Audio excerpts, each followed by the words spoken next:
4-5 हेक्टरमध्ये आम्ही लागवड केली आणि नाही म्हटलं तर ते 4 ते 5 लाख रुपये आमचं नुकसान झालंय.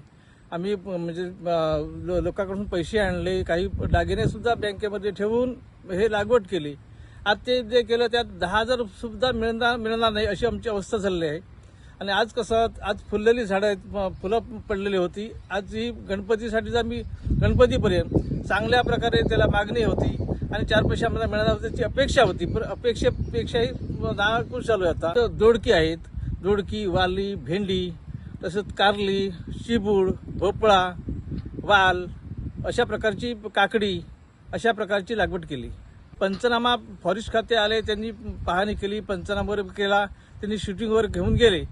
आता ते त्यांच्या लेवलीप्रमाणे ते करतील, पण त्यांनी येऊन गेले. इतर कोण आले नाहीत, पण ते फॉरेस्ट खाते येऊन गेले.